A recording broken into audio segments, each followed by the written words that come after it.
অর্ষা অশ্রুসিক্ত নয়নে আহনাফের দিকে তাকিয়ে রয়েছে। আহনাফ হতবাক হয়ে জানতে চায়, কাঁদছ কেন তুমি? দৃষ্টি নামিয়ে নেয় অর্ষা, জড়ানো কণ্ঠে বলে, কই না তো। আহনাফ নির্বাক হয়ে যায়। কথা বলার ভাষা আপাতত নেই, বলার মতো সে কিছুই খুঁজে পাচ্ছে না। মস্তিষ্ক ফাঁকা, মাথায় শরীরের প্রতিটি শিরায় শিরায় এখন তার রাগের আধিপত্য। সে গোপনে দীর্ঘশ্বাস নিয়ে বলল, আচ্ছা তুমি রুমে যাও। অর্ষা নীরবে যেমন বারান্দায় উঁকি দিয়েছিল সেরকমই নীরবে ঘরে ফিরে আসে। কি যে হচ্ছে তার সাথে! ওইটুকু কথায় চোখের কোণে পানি কেন আসতে হবে? আজকাল কি চোখের পানিও বেশি হয়ে গেছে?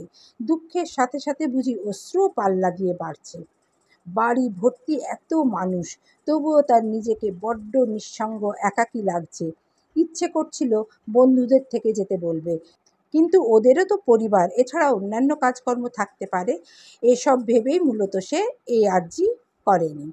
অপরদিকে এই বাড়িটিতে তার সবচেয়ে কাছের মানুষ, প্রিয় বন্ধুটি আহিল। সে এখানে থেকেও না থাকার মতো। অন্য অনেকের মতোই সেও মুখ ফিরিয়ে নিয়েছে অর্ষার থেকে। অভিমান হয়েছে হয়তো। কতদিনই বা থাকবে? অর্ষার ধৈর্য শক্তি প্রবল। সে তার বন্ধুর ফিরে আসার অপেক্ষায় থাকবে। বিছানায় পা গুটিয়ে বসে থেকে নানাবিধ চিন্তা করছিল অর্ষা। চিন্তার রাজ্য থেকে ফিরে আসে রেনুর ডাকে। রেনু ঘরে প্রবেশ করে বলল, আপা, আপনার ভাই ভাবি আসছে। অর্ষা খুশি হয়। ঠোঁটের কোণায় এক ছটা হাসি ফুটিয়ে জানতে চায়, কোথায় এখন? বসার ঘরে আছে, আপনি আহেন। রেনুর সাথেই ঘর থেকে বেরিয়ে গেল অর্ষা। ড্রয়িং রুমের সোফায় তখন ভাই ভাবি আর তিয়াস বসেছিল। ওদের সামনে হরেক রকমের খাবার। কুসুম এদিক সেদিক তাকিয়ে বাড়ির সাজসজ্জা দেখছে। সে আজকের পূর্বে কখনো এই বাড়িতে আসেনি। রুহুলের মুখে অবশ্য অনেক গুণগান আর প্রশংসা শুনেছিল, তবে আজ স্বচক্ষে দেখে সে বশীভূত হয়ে গেছে। মনে মনে কেয়াকে সে ভীষণভাবে তিরস্কার করল। কতটা বোকা হলে এত বড় বাড়ি, রাজ্যের রানী হওয়ার সুযোগ পেয়েও এমন সুযোগ হাতছাড়া করে? এদিক থেকে অর্ষা তো নিঃসন্দেহে ভাগ্যবতী বলাই যায়। অর্ষা সামনে এসে ভাই ভাবিকে সালাম করে জিজ্ঞেস করলো, কেমন আছো? রুহুল অর্ষার হাত ধরে পাশে বসালো। আদরের কমতি নেই যেন। তিয়াস লাফিয়ে গেল অর্ষার কোলে। তার নিজস্ব ভাষায় এবং আধো আধো গুলিতে সে অনেক কিছু বলছে অর্ষাকে। অর্ষাও সিরিয়াস মুখভঙ্গি করে তিয়াসের সব কথা শুনছে, কখনো বা শব্দ করে হেসে উঠছে। আমেনা বেগম অর্ষাকে বললেন, কুসুম তো এই বাড়িতে প্রথম এলো, যাও ওকে বাড়িটা ঘুরিয়ে আনো। অর্ষা মাথা নাড়িয়ে সাই দিল। কুসুমও আমেনা বেগমের এই প্রস্তাবে বেশ খুশি হয়। তিয়াস অর্ষার কোলে, আর অর্ষা কুসুমকে ঘুরিয়ে ঘুরিয়ে সব দেখাচ্ছে। সব রুম দেখানো শেষ হলে ওরা ছাদে আসে। ছাদে ফল ফুলের বাগান, পুরো ছাদ জুড়েই গাছগাছালি, মাঝখানে একটা দোলনা রয়েছে। কুসুম গিয়ে দোলনায় বসলো। আরাম করে দোল খেতে খেতে বলল, তোর তো দেখি রাজকপাল রে অর্ষা। কুসুমের কথাটি বুঝতে না পেরে অর্ষা জিজ্ঞাসু দৃষ্টিতে তাকিয়ে রইল। বলল, কার ভাগ্য কে নেয়, তাই না? তোর জায়গায় থাকার কথা ছিল কেয়ার, আর এখন রাজ্যের রানী হয়ে গেলি তুই। একটু থেমে ফের তাচ্ছিল্য করে হেসে বলল, তুই অবশ্য এমনিতেও এই বাড়ির রানী হতি, বাড়ির ছোট রানী। তা আহিল কোথায়?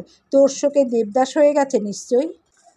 আহিলকে জড়িয়ে এসব বাজে কথা শুনে অর্ষার মেজাজ চটে যায়। সে চোখ মুখ শক্ত করে বলে, উল্টাপাল্টা কথা বলবে না ভাবি। আর কতবার বলবো, আহিল আর আমি শুধুই বন্ধু। কুসুম শ্লেষের সুরে বলল, হয়েছে, বন্ধু নাকি কি তা আমি বুঝি। আজকাল অনেক ভুল বোঝা শুরু করেছ। কুসুম চোখ দুটো বড় বড় করে বলল, বাপ রে, বড়লোক বাড়ির বউ হয়ে কি সাহস বেড়ে গেছে নাকি তোর? মুখে মুখে তর্কও করিস দেখি। অর্ষা বাঁকা হাসি প্রদান করে বলল, আল্লাহ যদি এই সাহসটুকু আমায় বিয়ের দিনও দিত, তাহলে অনেক বাঁচা বেঁচে যেতাম। ঢং করিস না তো। আহনাফকে আমার পছন্দ ছিল না, একথা ঠিক, কারণ ওই ছেলে চরম বেয়াদব। অবশ্য বেয়াদবিও তো তোর জন্যই করেছিল। কেয়ার বর হিসেবে পছন্দ না হলেও তোর জন্য তো ঠিকই আছে। মিথ্যে বলবো না, কেয়ার উপর এখন আমার রাগ লাগছে। ও তো দেখছি তোর চেয়েও চরম বোকা, নয়তো এই সুবর্ণ সুযোগ কেউ হাতছাড়া করে? যাই হোক শোন, কান্নাকাটি মন খারাপ করা এসব বাদ দে। আহিলের চেয়ে আহনাফ কোনো অংশে কম না।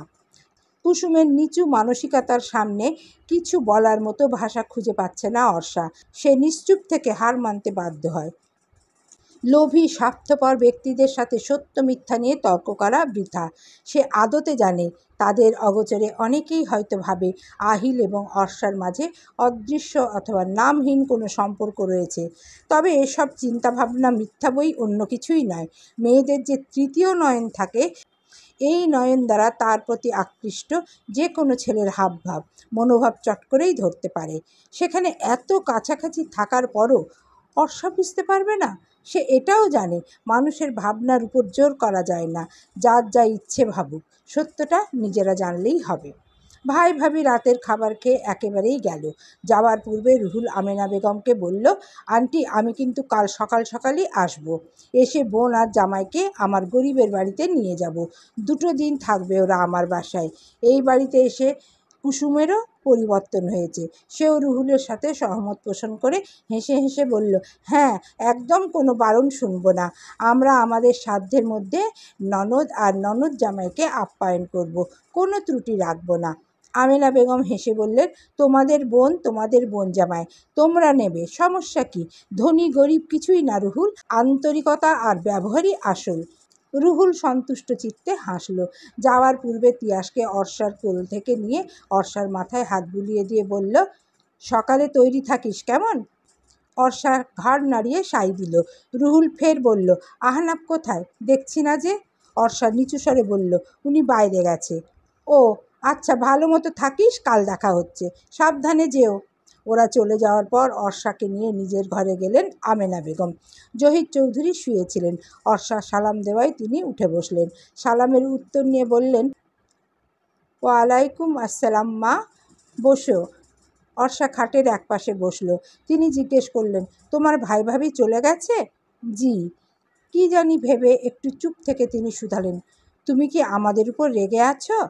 অর্ষা ঠিক বুঝতে পারল না কোন কারণে রাগ করার কথা জিজ্ঞেস করছেন তিনি, তাই চুপ করে রইল।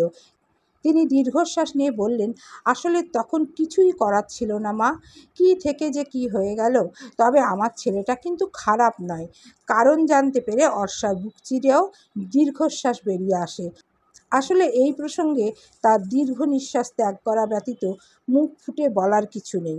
আমেনা বেগম অর্ষার পাশে বসলেন, হাত ধরে বললেন, শোনো, যেহেতু তোমাদের বিয়েটা এমন হুট করে হয়ে গেছে, তাই আহনাফ কিন্তু এখনও রেগে আছে। ওর একটাই কথা, আমরা তোমার জীবন নষ্ট করেছি। কিন্তু তুমি তো সিচুয়েশনটা বুঝতে পারছো, বলো? অর্ষা কিছু না বলে এবারে চুপ করে রইল।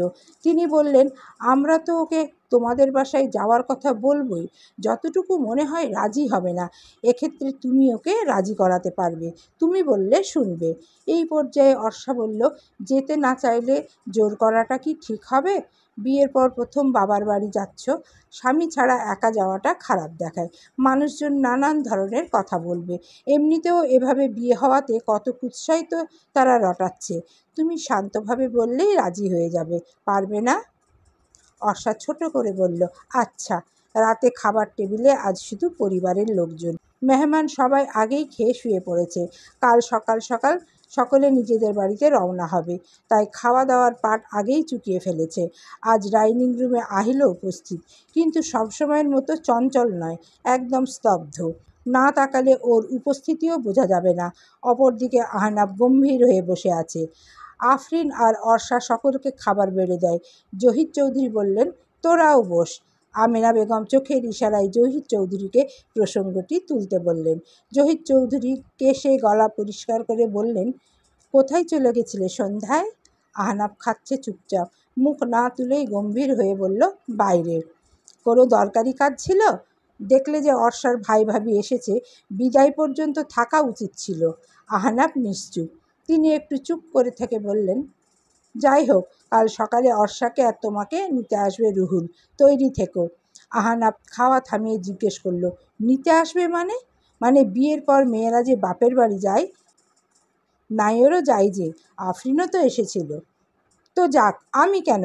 আমি কোথাও যেতে পারবো না। এটা কেমন কথা বললি বাবু, নিয়ম মানবি না? বললেন আমেনা বেগম। আহনাফ অল্প একটু খেয়ে হাত ধুয়ে ফেলে, তাচ্ছিল্য করে বলে, মানুষ কথা দিয়েই কথা রাখে না, আর তো রইল নিয়ম। এগুলো কোনো বাধা ধরা নিয়ম নয় মা। আমরা নিজেদের স্বার্থে এসব নিয়ম মেনে থাকি, তবে অর্ষা যাক, আমার কোনো আপত্তি নেই। আহনাফ কথা শেষ করে নিজের রুমে চলে যায়। জহির চৌধুরী স্ত্রীর দিকে তাকান। আমেনা বেগমও হতাশ হয়ে তাকিয়ে থাকেন। শুধু আহিলই একদম ভাবলেশহীনভাবে খাচ্ছিল। খাওয়া শেষ করে সেও নিজের রুমে চলে যায়। অর্ষা খাবারের প্লেটে অযথা আঁকিবুকি করছে। শেষ ভরসা এখন সবাই তাকেই করছে।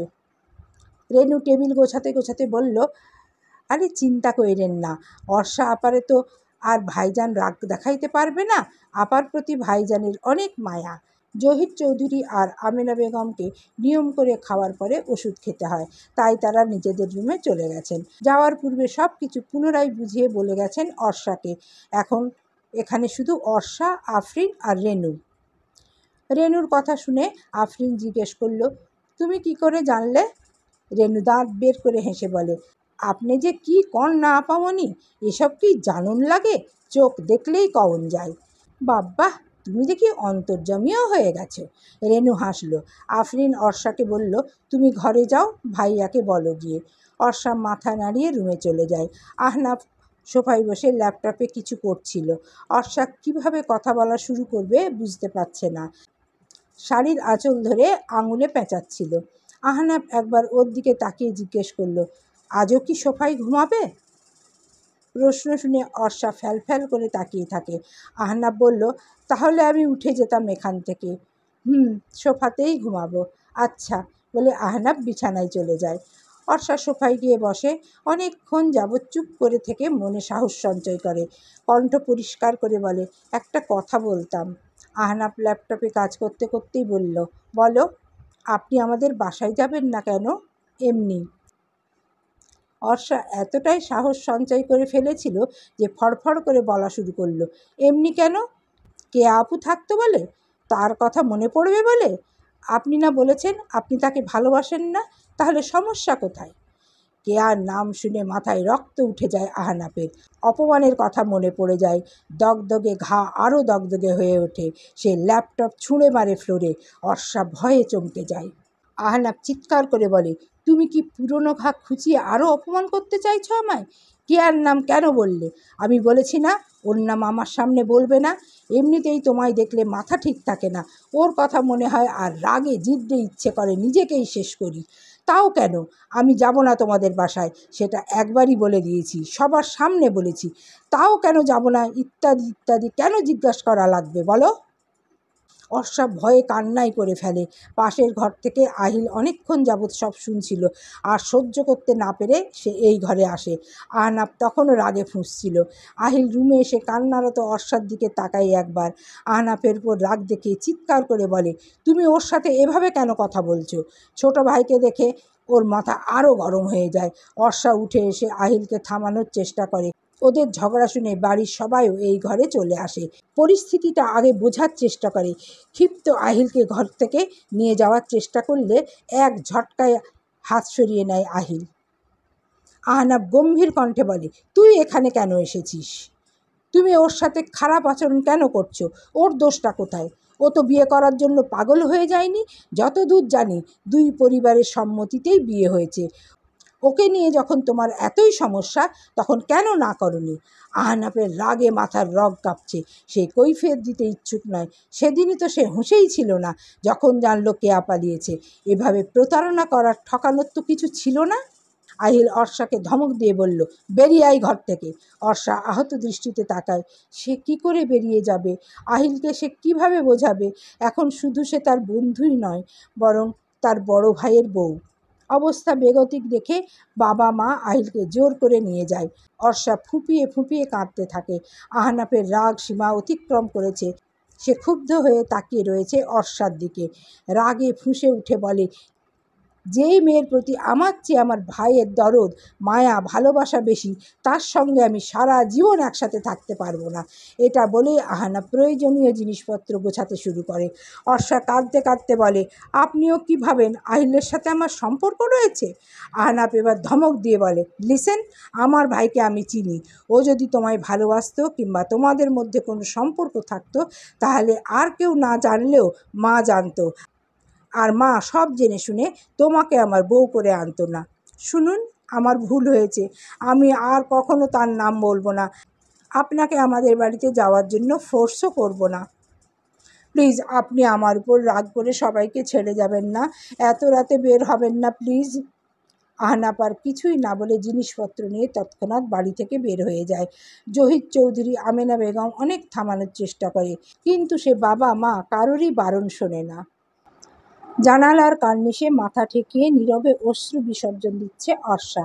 বিবাহিত জীবন সম্পর্কে তার কোনো ধারণা স্পষ্টভাবে না থাকলেও অস্পষ্ট ছিল না, তাই বলে এত করুণ আর বিষাদময়ও বুঝি হয়। পরক্ষণে সে তার মনকে বোঝাতে উঠে পড়ে লাগে, যেখানে বিয়েটাই স্বাভাবিক নয় সেখানে সম্পর্ক স্বাভাবিক হবে এমন প্রত্যাশা করা আকাশকুসুমই বটে। আজ একে একে সিনেমার দৃশ্যপটের মতো প্রতিটি দৃশ্য অর্ষার নেত্রোদয়ে পুনরায় দেখতে পাচ্ছে। আহিলের ফোনে এই বাড়ির দেয়ালে আহনাফের অনেক ছবি অর্ষাসহ বাকি বন্ধুরা দেখেছিল, তবে আহনাফকে সামনাসামনি আফরিনের বিয়েতেই প্রথম দেখে। প্রথম আলাপও শুরু হয় বিচ্ছিরি এক প্রসঙ্গ নিয়ে। আফরিনের বিয়ে ঠিক হওয়ার 3 দিন আগে থেকে অর্ষাসহ সকলকে আহিলের বাসায় থাকতে হবে বলে সিদ্ধান্ত জানিয়েছিল আহিল। বাকিদের সমস্যা না থাকলেও অর্ষার ঘোর আপত্তি ছিল। তার তো বাকিদের মতো এত ভালো জামাকাপড় নেই যেগুলো সে এই বাড়িতে এসে পরবে। অনেক নয় ছয় বুঝিয়ে তখন আহিলের সিদ্ধান্ত পরিবর্তন করতে পেরেছিল, কিন্তু বিয়েতে যে পরে আসবে এমন ভালো জামাও তার ছিল না। অনেক বলে কয়ে কুসুমের হাত ধরে শাড়ি নিয়েছিল, শর্ত ছিল শাড়ির যেন কোনো ক্ষতি না হয়। কিন্তু বিধিবাম পুরো রাস্তা খুব সাবধান এবং সতর্কভাবে এলেও বিপত্তি বাঁধল নামার সময় শাড়ির আঁচল রিকশার কাঠের কোনায় বেঁধে গেল, যেটা সে একদমই খেয়াল করেনি। ভাড়া মিটিয়ে হাঁটার সময় শাড়ির আঁচলে টান লাগে এবং পেছনে তাকিয়ে দেখে অনেকখানি ছিঁড়ে গেছে। কষ্টে আফসোসে অর্ষার ইচ্ছে করছিল তখনই কেঁদে ফেলতে। এই ছেঁড়া শাড়ি পরে বিয়ে বাড়িতে যাবে নাকি নিজের বাড়িতেই ফিরে যাবে, দ্বিধা দ্বন্দ্বে ভুগছিল। বিয়েতে না গেলে আহিল যে তুলকালাম কাণ্ড ঘটিয়ে ফেলত এতে কোনো সন্দেহ ছিল না। অগত্যা তাকে ছেঁড়া শাড়ি পরেই অনুষ্ঠানে উপস্থিত হতে হয়েছিল। সকলের দৃষ্টি থেকে যখন শাড়ির ছেঁড়া অংশটুকু লুকানোর জন্য জান প্রাণ দিয়ে চেষ্টা চালাচ্ছিল, তখনই সামনে এসে হাজির হয় স্বয়ং আহনাফ, আর এসেই মুখের উপর অমন প্রশ্নটি ছুঁড়ে দেয়। তখন আহনাফের উপর মৃদু রাগ হলেও পরবর্তীতে যখন আহিলকে ডেকে দিয়ে নিজেই সাহায্যের কথা বলল, তখন রাগটুকুও আর রইল না। এছাড়া অর্ষাকে কলেজে পৌঁছে দেওয়া, কুসুমের হাত থেকে বাঁচানো, হাসপাতালে ভর্তি করা, রাতে হাসপাতালেই থাকা, এসব কিছু সে পুনরায় কল্পনা করে। শুধু আফসোস লাগে এটা ভেবে, যেই মানুষটা তাকে একটা সময় এত এত সাপোর্ট করেছিল আজ সেই মানুষটাই তাকে সহ্য করতে পারে না। ভাগ্য আসলেই বড্ড নির্দয় ও নির্মম। সহায় ভাগ্য কজনের হয় সেটা আদতে তার জানা নেই। ড্রয়িং রুমে বসে শাড়ির আঁচলে মুখ গুজে কান্নাকাটি করছেন আমেনা বেগম। এমন হট্টগোলে অনেক মেহমানেরই ঘুম ভেঙে গেছে, তারাও এখন এখানে উপস্থিত। জহির চৌধুরী নির্বিকার ভঙ্গিতে বসে রয়েছেন। অনেকক্ষণ পর্যন্ত আমেনা বেগমের কান্না দেখে বললেন, এভাবে কাঁদছো কেন? তিনি কাঁদতে কাঁদতেই বললেন, তো কাঁদবো না, ছেলেটা এভাবে বাড়ি থেকে বের হয়ে গেল, ও তো ছোট বাচ্চা নয়, এত চিন্তা করো না। এই পর্যায়ে আফরিন বলল, ভাইয়াকে এভাবে জোর করা ঠিক হয়নি, তাও আবার অর্ষাকে দিয়ে বলানো, এটা বোকামি হয়ে গেছে। জহির চৌধুরী বললেন, এখানে জোর করার কি দেখলি? সমাজ নিয়ম নীতি এসব মানতে হবে না? বিয়ে যখন হয়েই গেছে তখন সব কিছু তো মানতে হবে। 2 দিন ওই বাড়িতে থাকলে এমন কি সমস্যা হয়ে যেত ওর? মেয়েটা না হয় বলেছে যাওয়ার কথা, তার জন্য বাড়ি থেকে চলে যেতে হবে? শুধু অর্ষার জন্য নয়, আহিল যে রেগে গেল, এতে মনে হয় ভাইয়ার রাগ আরও বেড়ে গেছে। কাকে কি বলবো, কারোর থেকে তো কারোর রাগ কম নয়। কথা শেষ করে তিনি রুমে চলে গেলেন। মেহমানরাও বুঝিয়ে সুঝিয়ে আমেনা বেগমকে ঘুমাতে পাঠিয়ে দিল। আফরিন গেল অর্ষার কাছে। অর্ষা তখনও জানালার কাছে ছিল। কি ভাবছো? অর্ষার কাঁধে মাথা রেখে জানতে চাইল আফরিন। অর্ষা চট করে গালে লেপ্টে থাকা চোখের পানিগুলো মুছে ফেলার জন্য ব্যস্ত হয়ে ওঠে। চোখের পানিতে গাল দুটোও চিটচিটে হয়ে আছে। আফরিন ওর হাত ধরে বলল, আমার থেকে কান্না লুকাতে হবে না। একটু থেমে ফের বলল, সরি অর্ষা। অর্ষা নির্বাক দৃষ্টিতে কিয়ৎক্ষণ তাকিয়ে থেকে বলল, সরি কেন বলছো আপু? ভাইয়াকে রাজি করানোর দায়িত্ব তোমায় দেওয়া উচিত হয়নি। অযথা কত বকাঝকা শুনতে হলো। অর্ষা মুহূর্তে অপ্রতিভ হয়ে উঠল। হাসার অভিপ্রায় করে বলল, আসলে উনি যাওয়া নিয়ে তেমন রাগ করেনি। কেয়া আপুর নাম শুনতে পারে না, আর আমিও একটু বেশি বেশি বলে ফেলেছিলাম। দোষ আমারও আছে। আফরিন হেসে ফেলে। অর্ষার গাল টেনে বলে, বাব্বা, এখনই স্বামীর দোষ ঢাকতে শিখে গেছো। অর্ষা অপ্রস্তুত হয়ে দৃষ্টি নামিয়ে ফেলে। সে এত সব ভেবে কিছু বলেনি। আফরিন তাড়া দিয়ে বলল, এখন যাও, চোখে মুখে একটু পানি দিয়ে আসো। আমি থাকবো আজ তোমার সাথে, আপত্তি নেই তো? অর্ষা দুদিকে মাথা নাড়িয়ে বলল, একদম না। আফরিন মিষ্টি করে হাসল। অর্ষার মনে হয় এই মানুষগুলোর জন্য হলেও সব কিছুর সাথে নিজেকে মানিয়ে নিতে হবে। এর মাঝে ঘড়ির কাঁটার সঙ্গে পাল্লা দিয়ে সময় অতিবাহিত হয়েছে ব্যাপক। কেটে গেছে 2 দিন। অর্ষার আর নিজেদের বাড়ি যাওয়া হয়নি বললে ভুল হবে। আহনাফের বাড়ি থেকে যেতে দেয়নি। এমনিতেই সজ্ঞানে হোক বা অজ্ঞানে তাদের জন্য মেয়েটাকে কম কষ্ট সহ্য করতে হচ্ছে না। এখন যদি আহনাফকে ছাড়া বাপের বাড়ি যায় তাহলে পাড়া প্রতিবেশীদের কথার তোপে টিকতে পারবে না। তাই রুহুলকেও একাই ফিরে যেতে হয়েছিল। 2 দিনে গ্যাঞ্জাম পার্টির সকলেই এসেছিল অর্ষার কাছে। শুধুমাত্র এক বাড়িতে থেকেও আহিলের দর্শন সে পায়নি। ওই দিন রাতের ঘটনার পর কি আহিল ওর উপর আরও রেগে গেছে? এসব ভাবতে ভাবতেই রেনুর সাথে টুকটাক রান্নার কাজ করছিল অর্ষা। আফরিন আজ শ্বশুরবাড়ি চলে যাবে, তাই ওর পছন্দ মতো সব কিছু রান্না করা হচ্ছে। আমেনা বেগম রান্নাঘরে এসে দেখেন অর্ষা অন্যমনস্ক হয়ে রয়েছে। তিনি গিয়ে অর্ষাকে কিছুটা দূরে সরিয়ে বললেন, আগুনের এত কাছে কেন? অর্ষা কিছুটা লজ্জা পেল। তিনি বললেন, দেখো তো ঘেমে নিয়ে কী অবস্থা হয়েছে। যাও যাও, ঘরে যাও, আমি তো আছি রেনুর সাথে কাজ করার জন্য। কুসুমের ব্যবহারের কথা মনে পড়ে যায় অর্ষার। রান্নার জন্যও তাকে কত অত্যাচার সহ্য করতে হয়েছে। পরীক্ষার সময় রাত জেগে পড়ে ভোরে রান্না বান্না করতে হয়েছে। ভালো মতো ঘুমানোর সময়ই তো পেত না, বরঞ্চ পড়াগুলো যে রিভাইজ করবে সেই সময়টুকুও পেত না। সব কিছুতেই ছিল কুসুমের বাড়াবাড়ি রকমের অত্যাচার। আর সেখানে সে আমেনা বেগমকে দেখে ভারী অবাক হয়। মানুষটা কি প্রয়োজনের তুলনায় একটু বেশিই ভালো না? না, একটু নয়, অনেক বেশি ভালো, অনেক। অর্ষাকে নিষ্পলকভাবে তাকিয়ে থাকতে দেখে আমেনা বেগম চোখের ইশারায় জিজ্ঞেস করেন, কি? অর্ষা মৃদু হেসে বলল, কিছু হবে না, আপনি আজ রেস্ট নিন। সারাদিন বসে থাকতে থাকতে আমারও ভালো লাগে না। আমি প্লিজ আজ রান্না করি। আমার রান্না কিন্তু এত খারাপও নয়। তিনি হেসে ফেলেন। অর্ষার চিবুক ছুঁয়ে বলেন, পাগলি মেয়ে। রান্নাঘর থেকে চলে যাওয়ার পূর্বে রেনুকে বলে গেলেন, অর্ষার দিকে খেয়াল রাখিস রে রেনু। রেনু দাঁত কপাটি বের করে হেসে বলল, আচ্ছা। কুলে নিয়ে রাখমু? অর্ষা হেসে বলে, আপনি অনেক মজার মানুষ রেনু আপা। জীবনে মজা আনন্দ ছাড়া আর কি আছে কন? দুঃখ হইল রেগুলার একটা রুটিন। এই রুটিনের বাইরে গিয়া আনন্দ আহ্লাদ উপভোগ করতে হয়, বুঝছেন? বুঝেছি, আর কথাটাও কিন্তু আপনি বেশ বলেছেন। প্রত্যুত্তরে রেনু হাসল। অর্ষা এখন গরুর মাংস রান্না করছে। গরম মশলার কৌটা খুলতে গিয়ে তাকে বেশ কসরত করতে হয়। এত শক্ত করে আটকানো যে রেনুও খুলতে পারছে না। প্রাণপণ চেষ্টা অর্ষা চালিয়েই যাচ্ছিল। আচানক পুরুষালী একটি হাত অর্ষার হাত থেকে কৌটোটি নিয়ে এক চান্সেই খুলে ফেলে। রেনু এবং অর্ষা হাঁ করে তাকিয়ে থাকে। কৌটো হাতে নিয়ে দাঁড়িয়ে আছে আহিল। রেনু তো বিস্ময়ে বলেই ফেলল, ভাইজান, কি খাইয়া এমন শক্তি বানাইছেন? আগে তুমি বলো, কি খেয়ে এমন শক্ত করে কৌটার মুখ লাগিয়েছিলে? পাল্টা প্রশ্ন করল আহিল। রেনু মাথা চুলকে বলল, কি জানি ভাইজান, তখন কি খাইছিলাম মনে নাই তো। থাক, আর মনে করা লাগবে না। আফরিনের জন্য শরবত বানাও। রেনু অন্য পাশে গিয়ে শরবত বানাচ্ছে। আহিল অর্ষার পাশে দাঁড়িয়ে কৌটোটি হাতে নিল। প্রচণ্ড অস্বস্তি, সাথে ভয় হচ্ছে অর্ষার। আহিল কি আবার রাগ দেখাতে এসেছে? অর্ষাকে অবাক করে দিয়ে আহিল বলল, সরি বোকারানি। বিস্ময়ে হাঁ হয়ে যায় অর্ষার মুখ। চোখগুলো বড় বড় করে তাকিয়ে আছে সে। সত্যি সাহিল তাকে সরি বলেছে? আহিল ভ্রু কুঁচকে বলল, এভাবে তাকিয়ে আছিস কেন? তুই সত্যিই সরি বললি? হ্যাঁ বললাম। তোর পছন্দ না হলে আমার সরি আমাকে ফিরিয়ে দে। সরি? সত্যি সত্যি ফিরিয়ে দিলি? না, এটা আমি নিজে থেকে বললাম, জেনে হোক বা না জেনে। ভুল হয়তো আমারও কিছু ছিল বা আছে। আহিল কিছুক্ষণ চুপ করে তাকিয়ে থেকে বলল, তোকে খুব কষ্ট দিয়েছি তাই না? অর্ষা তরকারি নাড়তে নাড়তে বলল, ধুর, এসব কিছুই না। তোর ধৈর্য অনেক, বুঝলি? বুঝলাম, কচু বুঝেছিস। বাই দ্য ওয়ে, তুই কেন রান্না করছিস? এটা আবার কেমন প্রশ্ন ছিল? আমার রান্না করা বারণ নাকি? না, এমনি জিজ্ঞেস করলাম। আমিও এমনিই রান্না করছি। আহিল হেসে ফেলে। রেনু বলে, আমি শরবত দিয়ে আহি।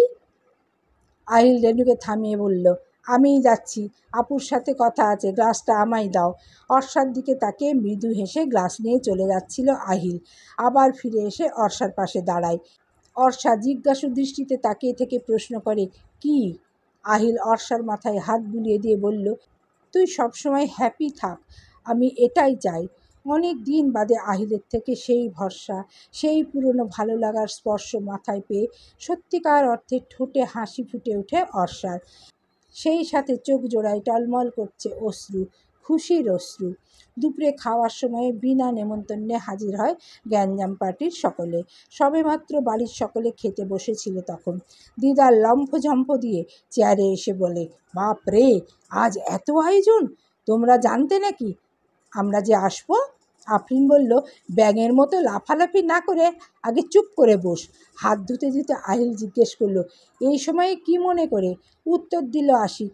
সে অসহায় দৃষ্টিতে তাকিয়ে থেকে আবৃত্তি করে বললাম, এসেছিলাম তোর বাড়ি খেতে গরু। তোর কথা শুনে ভেতরটা হয়ে গেল হাহাকার মরু।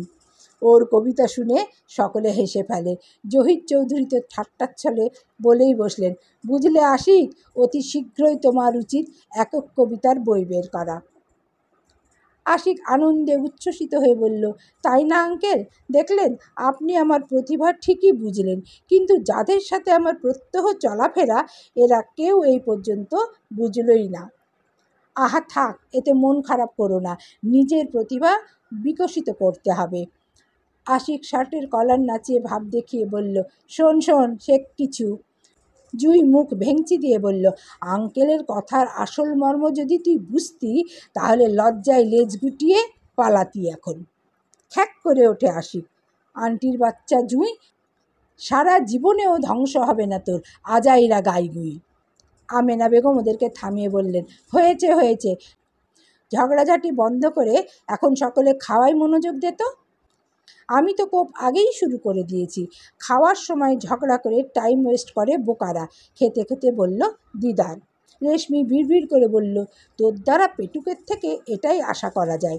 দিদার কথাটি শুনলেও কিছু বলল না।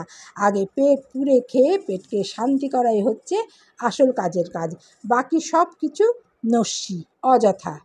লামিয়া খেতে খেতে বলল, এখনও কিন্তু জানলাম না এত আয়োজন কেন? উত্তরে অর্ষা বলল, আজকে আফরিন আপু শ্বশুরবাড়ি চলে যাবে তাই। বন্ধুরা সব আহত দৃষ্টিতে আহিলের দিকে তাকালো। আশিক বলল, আহাগো, শোনা গো, আমার বোনের কষ্টে আবার বনে জঙ্গলে না চলে যায়। আহিল চোখ পাকিয়ে তাকায়। আফরিন মেকি ধমক দিয়ে বলে, খবরদার, আমার ভাইকে নিয়ে মজা লুটবি না তোরা। অনেক দিন বাদে গল্পে গল্পে সময় কাটলো সবার। কিছুটা সময় হলেও চিন্তার জগৎ থেকে সকলে দূরে ছিল। চিন্তা হলেও এগুলো অ্যাটলিস্ট এই সময়টাই কেউ বুঝতে দেয়নি। সবাই চেয়েছে অর্ষা অন্তত ভালো থাকুক, কিছু সময় হলেও ভালো থাকুক। মনে মনে ঠিকই আহনাফের জন্য বাবা মায়ের চিন্তায় কলিজা শুকিয়ে গেছে। এখনও পর্যন্ত আহনাফের কোনো খোঁজ মেলেনি। সেই যে নাম্বার বন্ধ করে রেখেছে, এখনও পর্যন্ত নাম্বার অন হয়নি। গ্যাঞ্জাম পার্টির আজ আসার বিশেষ একটা কারণ হচ্ছে খুশির সংবাদ। সকলকে একসাথে খুশির সংবাদ দেবে বলেই সরাসরি এই বাড়িতে চলে আসা। লামিয়া অর্ষার কোলে মাথা রেখে শুয়ে আছে, বাকিরা এক একজন এক একভাবে শুয়ে আছে। আশিক হাত পা ছড়িয়ে ফ্লোরে বসে বলল, এই জুই শাক পুঁই শাক, বল কি বলবি এবার? জুই দাঁত মুখ খিচে বিচার দেওয়ার ভঙ্গিতে বলল, এই বান্দরটাকে ফালতু কথা বলতে বারণ করবি তোরা, নাকি ওর বামে একটা লাথি মেরে 5তলা ছাদ থেকে নিচে ফেলে দেব? আহাগো, কি সজ্ঞ! এই বেয়াদব, তোর হবু বরের বামে যাইয়া লাথি গুঁতা দেগা, আমার দিকে এত নজর কেন? অশ্লীল! জুই রাগে একটা বালি ছুঁড়ে মারল আশিকের দিকে। রেশমি বিরক্ত হয়ে বলল, মারামারি বন্ধ কর আর সুসংবাদটি দে। লামিয়া শোয়া থেকে উঠে বসে, লজ্জায় লাল হয়ে বলে, কেমনে যে বলি, হয়েছে শুধু ঢং, বিড়বিড় করে বলল দিদার। ভাগ্যিস লামিয়া শোনেনি, নয়তো আরেকটা যুদ্ধ এখানে হতো। অনেকক্ষণ সময় নিয়ে লামিয়া বলল, আমার আর জুয়ের বিয়ের ডেট ফিক্সড করা হয়েছে, সামনের সপ্তাহে দুজনের একসাথে বিয়ে। সকলের সমস্বরে বলল, সত্যি? লামিয়া আর জুঁই মাথা নাড়ালো। দিদার খুশিতে গদগদ হয়ে বলল, তাহলে ট্রিট কবে দিচ্ছিস? লামিয়া ওর পায়ে একটা লাথি দিয়ে বলল, এই আঙ্কেলের বাচ্চা পেটুক, সবসময় এত খাই খাই করস কেন? আমি মরলেও তোরা কবরে গিয়া ট্রিট চাইবি। যদি দিতে পারতি তাইলে চাইতাম।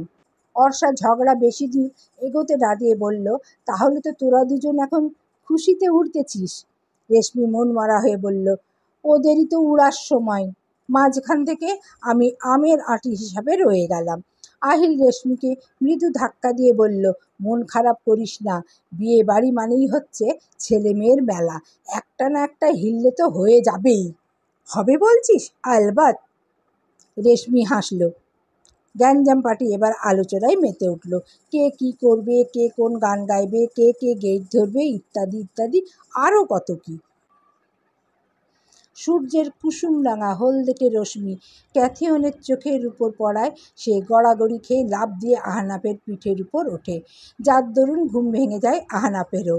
সে বিরক্ত হয়ে ঘাড় ঘুরিয়ে ক্যাথিয়নের দিকে তাকায়। ক্যাথি ততক্ষণে লেজ গুটিয়ে পিঠ থেকে নেমে বিছানায় শুয়ে পড়েছে। এরপর অনেকক্ষণ ঘুমানোর চেষ্টা করেছে আহনাফ, তবে ভাঙা ঘুম পুনরায় আর চোখে নেমে আসেনি।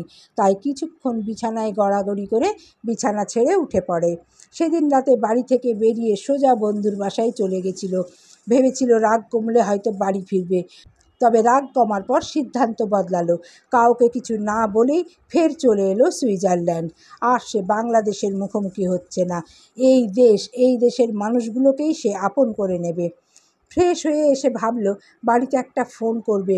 বাবা মা নিশ্চয়ই অনেক চিন্তা করছে, তবে যেভাবে সিন ক্রিয়েট করে রাগারাগি করে বাড়ি ছেড়ে চলে এসেছে, এরপর তো আর কথা বলারও উপায় নেই। কেমন যেন গিল্টি ফিল হচ্ছে। তাই সিদ্ধান্ত নিল ফোন নয়, বরং মেসেজ করে তার সুইজারল্যান্ড চলে আসার খবর দিয়ে দেবে। ব্রেকফাস্ট করে কাপড় পাল্টে ক্যাথিকে নিয়ে বাইরে বের হয়। বাড়ির সামনে মাঝারি একটা মাঠ, এক পাশে বাগান, পুরো মাঠ জুড়ে সবুজ ঘাসের বিচরণ। কাঠের একটা নকশা করা বেঞ্চও আছে। সে ক্যাথিকে নিয়ে সেখানে বসল। ক্যাথি অবশ্য স্থির রইল না, সে মাঠে দৌড়াদৌড়ি শুরু করে।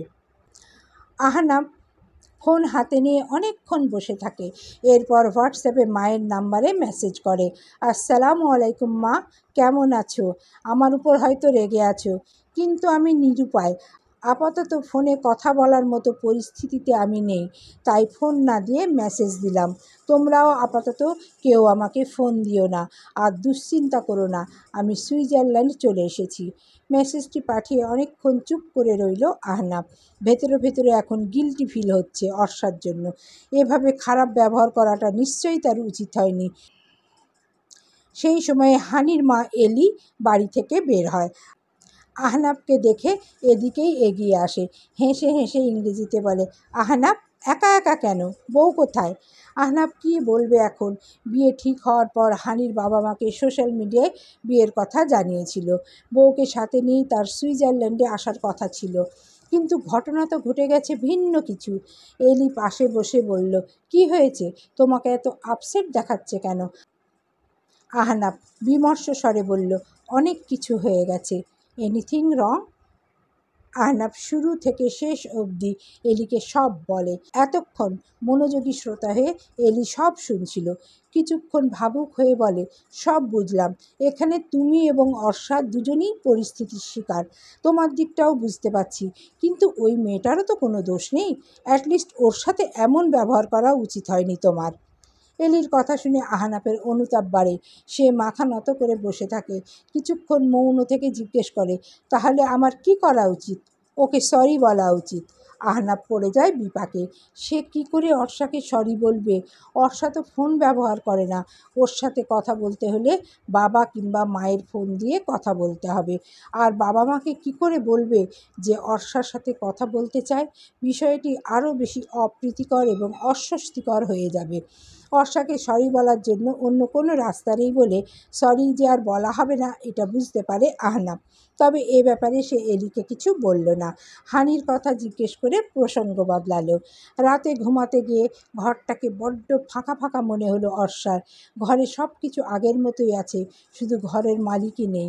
কেন জানি তার ভেতর কেমন অপরাধ বোধ কাজ করে। অপরাধ না করেও এমন অনুতাপে দগ্ধ হওয়া ভারী লজ্জার বিষয়। সে ডিম লাইট জ্বালিয়ে বিছানায় শুয়ে পড়ল। পুরো রুম এবং বিছানায় এখন শুধু তারই একচ্ছত্র আধিপত্য। কেউ নেই কিছু বলার। অবশ্য যার রুম সেও কখনো কিছু বলেনি। অর্ষা বালিশে মাথা এলিয়ে দিতেই আবারও সেই নানান রকম চিন্তা তার মাথায় আসছে। তার মধ্যে সবচেয়ে বেশি যেই প্রশ্নটি তাকে বেশি ভাবিয়ে তোলে সেটি হচ্ছে কেয়ার হঠাৎ করে এমন উধাও হয়ে যাওয়া। কোথায় গেল? কেনই বা গেল? সব কিছু তার কাছে গোলক ধাঁধার মতো লাগে। পরিশেষে শুধু একটা কথাই বারবার মনে হয়, কেয়া আপু এমনটা না করলেও পারত। তার খামখেয়ালিপনা সিদ্ধান্তে ওই মানুষটার জীবন শেষ। যেমন হয়েছে অপমানিত, তেমনি পেয়েছে কষ্ট। মানুষটার রাগ ক্ষোভই যেন এখন বেশি। হঠাৎ করে সেও যে কোথায় চলে গেল।